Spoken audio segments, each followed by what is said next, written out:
கர்த்தருமென்றதாக இன்றைய வேதவசனம் 2 பேதுரு 2ஆம் அதிகாரம் 20ஆம் வசனம்.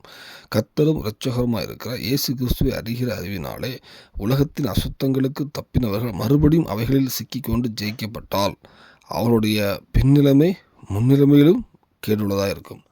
கர்த்தருமென்றதாக இந்த வசனம் பார்க்கும்போது நம்ம இயேசு கிறிஸ்து ரத்தத்தால் அவர் விசுவாசித்து அவர்களோட நம்ம ஞானஸ்தானம் பண்ணிட்டு கற்றுக்கொள் வரோம்.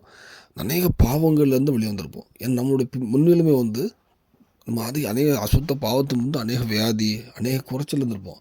ஆனால் பிற்காலத்தில் கர்த்தர் நம்ம மறுபடியும் நம்மளை ரட்சிக்கப்பட்டு ஒரு விடுதலையோடு இருக்கும்போது மறுபடியும் பாவத்தில் விழுந்தோன்னா வேதம் சொல்கிறது அவனுடைய பின்னிலைமை முன்னிலைமையிலும் மோசமாயிருமா. முன்னாடி எப்படி அவன் கேடாக இருந்தானோ அவனுடைய பாவம் வியாதி தரத்துரமோ வியாதியோ உலக ரீதியாகவோ ஆவிக்குரியதில் விழுந்திருக்கானோ அவனுடைய பின்னிலைமை இன்னும் மோசமாயிரும் சொல்லுவாங்க. ஏன்னா நம்ம கர்த்தருடைய நாமத்தை அறிஞ்சு அவர் விசுவாசித்து அவருக்கு வந்துட்டோன்னா மறுபடியும் விழக்கூடாது. அது கிருபையை நம்ம பலத்த முடியாது. அந்த கிருபையாக இருப்போம்னா அந்த உலகத்தை அப்படியே பிடிச்சிடலாம். ஏன்னா இப்போ யோபு புஸ்தகம் பார்க்கும்போது அவனுடைய கர்த்தருடைய பின்னிலைமை முன்னிலைமையிலையும் ஆசீர்வதித்தார். முன்ன எப்படி இருந்தால் அதோட அதிகமாக ஆசீர்வதிச்சான்னு இருக்கும் யோபு புஸ்தகத்தில். ஆனால் இதில் பார்க்கும்போது அவன் கேடாக ஒரு நல்ல பாவியாக இருக்கான். கர்த்தரை அறிஞ்சு கர்த்தர் ரசிக்கப்பட்டு ஆசீர்வாதமாக இருக்கும்போது மறுபடியும் பாவம் செஞ்சான்னா அவனுடைய பின்னிலைமை மோசம்னு சொல்கிறது. அப்போ வேதத்தை பாருங்கள். இந்த வேலையில் நமக்கு முன்னாடி எப்படி இருந்து பரிசுத்தமாக வாழ்ந்து ரட்சிக்கப்பட்டு வந்துட்டு இருப்போமானால் அதை தக்க வைத்துக்கொள்ள மறுபடியும் விழுந்து விடாதபடி மறுபடியும் கர்த்தரோடு பின்வாங்கி போயிடாதபடி கர்த்தர்ட்ட கிருபையாக இருக்க நம்ம ஒப்பு கொடுப்போம். நம்ம ஏதாவது பாவங்கள் விட்ட பாவங்கள் மறுபடியும் ஏதாவது வருமானால் சிலுவையில் கர்த்தருடைய சிலுவையின் பலத்தினால் கர்த்தர் பலம் கேட்போம். எல்லாம் கர்த்தரை அறிக்கை பண்ணி இன்றைக்கி ஒரு விஷயம் அவரோட சமூகத்தில் ஓடி வந்துடும்.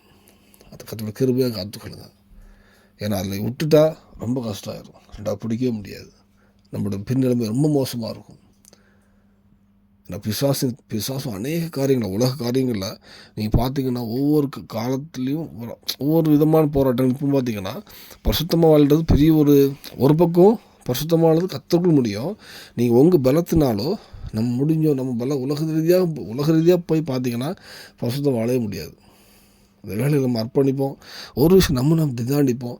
நம்ம ஏதாவது பாவங்கள் ஏதாவது காரியம் நம்ம கர்த்தர்கிட்ட அவர்கிட்ட இயேசு கிறிஸ்து அன்பை விட்டு பெரிய மாதிரி அவர்கிட்ட விலகிற மாதிரி காரியம் இருக்கும்போது நீ ஒரு விஷயம் விடுவோம். பரிசுத்தாவியின் பலத்தோடு மறுபடி கர்த்தரோடு சேர்ந்து வாழுவோம்.